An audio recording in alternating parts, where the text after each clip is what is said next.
माननीय सदस्य का ये पहला संबोधन है संसद। धन्यवाद अध्यक्ष जी। मैं आज पहली बार सदन में बोल रहा हूं, तो अगर मुझसे कोई त्रुटि हो जाए तो आप सब लोग मुझे क्षमा कीजिएगा। माननीय अध्यक्ष जी, कहा जाता है कि भाषा हमारे अस्तित्व का मूल है। हम अपनी भाषा में बेहतर तरीके से सोच समझ और अभिव्यक्त कर पाते हैं। महात्मा गांधी जी ने भी मातृभाषा के प्रति कृतज्ञ होने की बात कही है।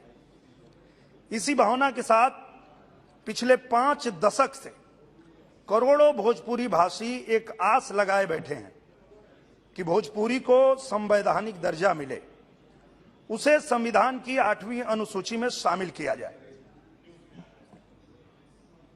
लेकिन भोजपुरी का इंतजार खत्म नहीं हो रहा है। कभी तो भाषा के भेद का पाठ पढ़ाकर, तो कभी नियमों की अस्पष्टता का हवाला देकर भोजपुरी भाषियों की मांग पूरी नहीं होने दी गई।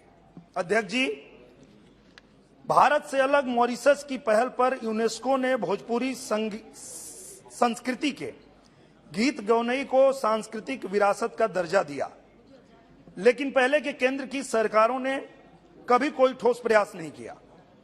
मोदी जी की सरकार ने सकारात्मक पहल करते हुए केंद्रीय संस्कृति मंत्रालय ने भोजपुरी फिल्म समारोह का आयोजन किया, जिसके लिए मोदी सरकार जी का करोड़ों भोजपुरी भाषी हृदय से धन्यवाद करते हैं। सभी जानते हैं कि भोजपुरी भाषा की यह लड़ाई 1967 से जारी है। 1960 में पहली बार इसके लिए बिल लाया गया। तब से अब तक संसद में इसे लेकर 18 प्राइवेट मेंबर बिल भी आ चुके हैं। कई आंदोलन भी हुए। 16 देशों में बोली जाने वाली भाषा, जिसकी जड़ें लगभग 1000 साल पुरानी है, जिसको भारत से बाहर कई देश स्वीकार कर चुके हैं, जिसको यूनेस्को सम्मान दे रहा है, क्या इस भाषा को अपने देश में संवैधानिक दर्जा का हक नहीं है? अध्यक्ष जी, हमें उम्मीद जगी थी 2012 में एक प्रस्ताव पर भाषण देते हुए गृह मंत्री श्री पी चिदम्बरम जी ने भोजपुरी में कहा था, हम रउआ सबके भावना के समझता नहीं।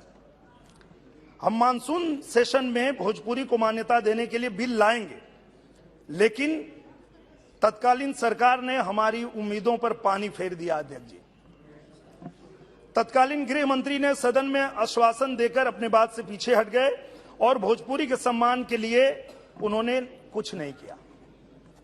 अब मोदी जी की सरकार है जो असंभव को संभव करने के लिए जानी जाती है। मुझे पूरा विश्वास है कि अब तक जो संभव नहीं हो पाया वो मोदी जी की सरकार में जरूर संभव होगा। हमारी भोजपुरी को संवैधानिक दर्जा मोदी सरकार में अवश्य मिलेगा। माननीय अध्यक्ष जी, हमें पूरा भरोसा है कि सदन मेरी बातों को गंभीरता से विचार करेगा। आपने मुझे इतना समय दिया और सम्मानित सदस्य साथियों ने सुना, इसके लिए मैं सभी का बहुत बहुत आभार व्यक्त करता हूं। जय भारत, जय भोजपुरी।